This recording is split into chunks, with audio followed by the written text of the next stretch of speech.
ಇವಳ ಹೆಸರು ನಿವೇದಿತಾ ಅಂತ. ಒಂದು ವಾರದ ಹಿಂದೆ ಕಾರ್ ಆಕ್ಸಿಡೆಂಟ್ನಲ್ಲಿ ಇವರ ತಂದೆ ತಾಯಿಗಳು ಸತ್ತು ಹೋದರು. ಅಯ್ಯೋ ಶಿವ, ಎಂತಹ ದುರ್ಘಟನೆಯನ್ನು ತಂದೆಯಪ್ಪ ಈ ಹೆಣ್ಣಿನ ಬಾಳಿನಲ್ಲಿ. ಇರಲಿ, ಇವಳ ಪರಿಚಯದವರು ಇಲ್ಲಿ ಯಾರಾದರೂ ಇದ್ದಾರೇನಪ್ಪ? ಹೌದಣ್ಣ, ಇದ್ದಾರೆ. ಈ ನಿವೇದಿತಳ ತಾಯಿಯ ತಂಗಿ ಇಲ್ಲೇ ನಮ್ಮ ಪಕ್ಕದ ಹಳ್ಳಿಯವರು. ಅವರ ಮನೆಯಲ್ಲಿ ಇರಬೇಕೆಂದು ಬರುವಾಗ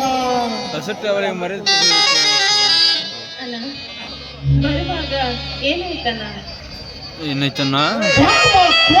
ಮದ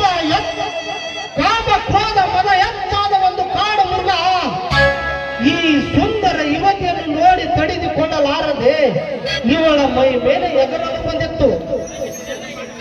ಅದಕ್ಕೆ ಸರಿಯಾದ ಪಾಠ ಕಲಿಸಿ ಇವಳನ್ನು ಕರೆದುಕೊಂಡು ಬಂದರಣ್ಣ.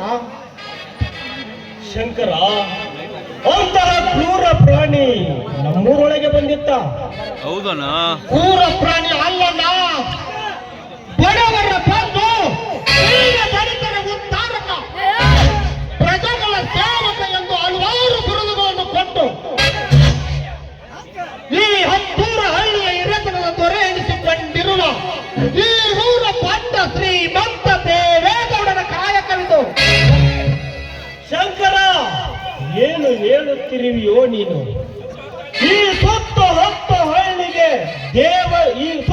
ಹಳ್ಳಿಯ ರೈತರು ದೇವರು ಎಂದು ತಿಳಿದುಕೊಂಡಿರುವ ಆ ದೇವೇಗೌಡ ಈ ಹೆಣ್ಣು ಮಗುವಿನ ಮೇಲೆ ಏರಿ ಬಂದನ. ನೀನು ಹೇಳುತ್ತಿರುವುದು ನಿಜವೇನೋ ತಮ್ಮ? ಹೌದಣ್ಣ, ನಾನೇಕೆ ಸುಳ್ಳು ಹೇಳಲಿ? ಇವಳು ಬಸ್ ಇಳಿದು ಆಟೋ ನೋಡಲು ಬಂದಾಗ ಇವಳಿಗೆ ಬಂದೂಕ ತೋರಿಸಿ ಹೆದರಿಸಿ ಯಾರೂ ಇಲ್ಲದ ಜಾಗದಲ್ಲಿ ಅವನನ್ನು ಅಂಟಿಕೊಂಡು ಹೋಗಿ ಬಲತ್ಕರಿಸಲು ಸಿದ್ಧವಾಗಿ ನಿಂತಿದ್ದ. ಸಮಯಕ್ಕೆ ಸರಿಯಾಗಿ ನಾನು ಅಲ್ಲಿಗೆ ಹೋಗಿ ಏರಿ ಹೋಗುತ್ತಿರುವ ಆ ಬಂಡನ ಮಗನ ಎದೆಗೆ ಒದ್ದು ಇವಳ ಮಾನ ಪ್ರಾಣವನ್ನು ಕಾಪಾಡಿಕೊಂಡು ಬಂದರಣ್ಣ. ಎಂತ ಜನವಪ್ಪ ಈಗಿನ ಕಾಲದಲ್ಲಿ! ಯಾರನ್ನು ನಂಬಬೇಕು, ಯಾರನ್ನು ಬಿಡಬೇಕು ಎಂಬುದೇ ತಿಳಿಯದಾಗಿದೆ. ನಮ್ಮೂರ ಗೌಡ ನಿನ್ನ ಮೇಲೆ ಈ ರೀತಿ ನಡೆದುಕೊಂಡಿದ್ದಕ್ಕೆ ನೀನೇನು ಭಯಪಡಬೇಡಮ್ಮ. ನಿನ್ನ ಸಹಾಯಕ್ಕೆ ನಾವೆಲ್ಲರೂ ಇದ್ದೇವೆ. ನಿನ್ನ ತಾಯಿ ತಂಗಿಯ ಮನೆಗೆ ನಾನು ನಿನ್ನನ್ನು ಬಿಟ್ಟು ಬರುತ್ತೇನೆ. ನಾನು ಕೂಡ ಅವರ ಮನೆಯಲ್ಲಿ ಇರ್ಬೇಕಂತ ಹೋಗಿದ್ದೆ. ಮೊನ್ನೆ ನಡೆದ ರೈಲು ದುರಂತದಲ್ಲಿ ಅವರು ಕೂಡ ನನ್ನನ್ನ ಬಿಟ್ಟು ಹೋದ್ರು. ಇನ್ನು ಮುಂದೆ ನಾನು ಅನಾಥಳಾದೆ. ಅಳಬೇಡಮ್ಮ, ಅಳಬೇಡ. ನೀನೀಗ ಅನಾಥಳು ಎಂದು ಯಾರು ಹೇಳಿದರು? ನಿನ್ನ ಬಂಧು ಬಾಂಧವರಾಗಿ ನಾವೆಲ್ಲರೂ ಇದ್ದೇವೆ. ಆ ವಿಧಿ ನಿನ್ನ ಸಂಬಂಧಿಕರೆಲ್ಲರನ್ನು ಕಸಿದುಕೊಂಡಿರಬಹುದು. ಆದರೆ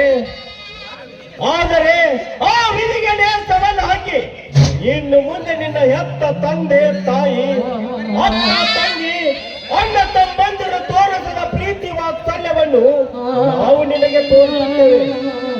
ಆದರೆ ಒಂದು ಮಾತಮ್ಮ, ನಾ ಕೇಳುವ ಮಾತಿಗೆ ನೀನು ಬೇಜಾರಾಗಬಾರದು. ಇಲ್ಲ, ಅದೇನಂತ ಹೇಳಿ.